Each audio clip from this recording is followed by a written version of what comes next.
निर्गमन 23 और 20 से 25 हम देखेंगे। और ये जो खंड है एक बहुत ही महत्वपूर्ण खंड है, जहाँ परमेश्वर इजरायलियों को एक प्रतिज्ञा देता है और उन्हें आज्ञाकारिता का आह्वान कराता है। आइए देखें। इससे पहले हम वीडियो में आगे बढ़े, मैं आपसे गुजारिश करता हूँ कि अगर आप नए हैं तो मेरे चैनल को प्लीज़ सब्सक्राइब करें, ताकि आपको मेरी आने वाली वीडियोस मिलती रहें। तो चलिए शुरू करते हैं वचन से। निर्गमन 23 अध्याय 20 से 25। पहली बात जो हम देखते हैं 20, 21, 22 और 23 पद में, परमेश्वर का दूत आगे आगे जाएगा, है ना।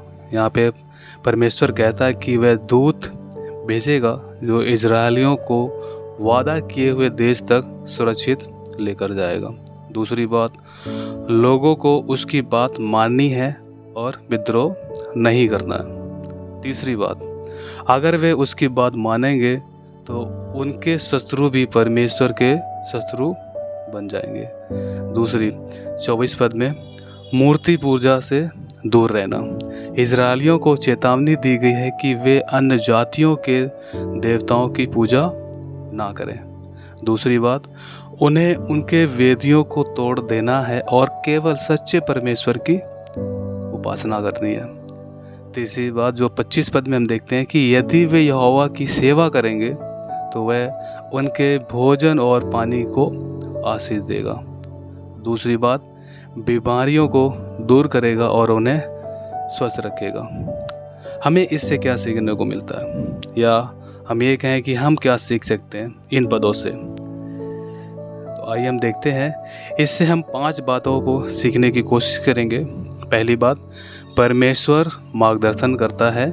जैसे उसने दूत भेजा, आज भी परमेश्वर हमें अपने वचन और पवित्र आत्मा के द्वारा मार्ग दिखाता है ना। और दूसरी बात ये कि आज्ञाकारिता बहुत ज़रूरी है। आशीष और सुरक्षा तब मिलती है जब हम परमेश्वर के वचन को मानते हैं, उसकी आज्ञाओं को मानते हैं। और तीसरी बात, मूर्ति पूजा से दूरी। हमें अपने जीवन में किसी भी चीज़ को परमेश्वर से ऊपर नहीं रखना चाहिए।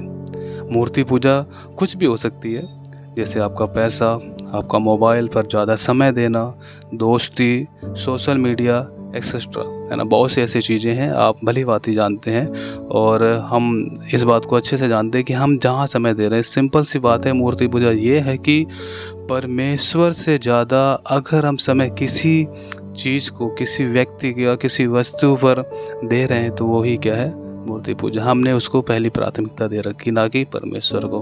तो हमें ये सोचना, हमें इससे बचना है ना। चौथी बात, परमेश्वर पर भरोसा। वह हमारे लिए लड़ता है, हमारी रक्षा करता है और हमारी ज़रूरतों को भी पूरा करता है। तो हमें उस पर भरोसा रखना चाहिए, हमें उस पर डिपेंड रहना चाहिए, क्योंकि वो हमारी सुनता है ना, हमारी रक्षा करता है, हमारी ज़रूरतों को पूरी करता है। तो हमारा संपूर्ण भरोसा उस पर रखना चाहिए। ये हम इस बात को इस वचन से सीखते हैं। 5वीं और अंतिम बात, आशीष और चंगाई का वादा।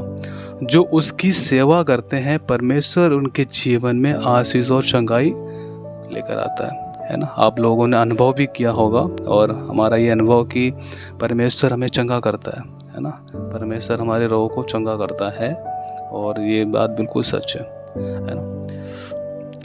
परमेश्वर आप सभी को बहुत आशीष दे।